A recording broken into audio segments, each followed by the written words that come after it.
Per effettuare i tamponi completamente gratuiti a chi li volesse, 2 gli ambulatori mobili della URSS 3 da questa mattina presenti nell'area adiacente al campeggio di Isola Verde di Chioggia, dove è stato riscontrato il cluster di positività al Covid con variante Delta. 15 le persone che sono risultate positive, di cui nel dettaglio 8 del Padovano, 2 del Trevigiano, 3 del Vicentino, con 2 residenti fuori regione, ovvero una nel Lazio e l'altra in Liguria. Nello specifico stiamo facendo proprio uno screening di popolazione a supporto opportunità di tutta la popolazione che sta frequentando questo camping a seguito del caso positivo che c'è stato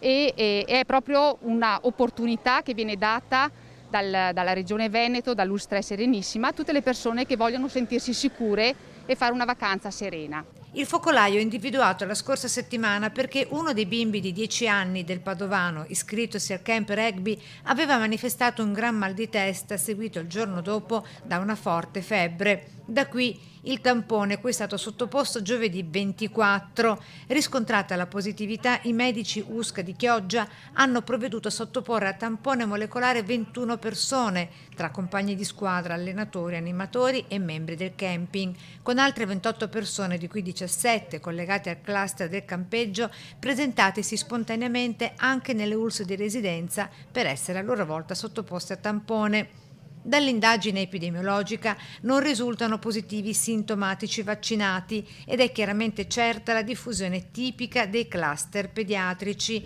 Una mamma, l'unico genitore positivizzato, in seguito al contatto con il figlio a sua volta positivo e che, vaccinata con 2 dosi di Moderna, è però asintomatica. La preoccupazione, non glielo nascondo, c'è anche per le persone già vaccinate. Certo, noi sappiamo che comunque la vaccinazione fatta in duplice dose, come è da prescrizione regionale o comunque da ministeriale, garantisce una buona protezione, quindi l'invito è sempre quello anche di vaccinarsi, continuare a vaccinare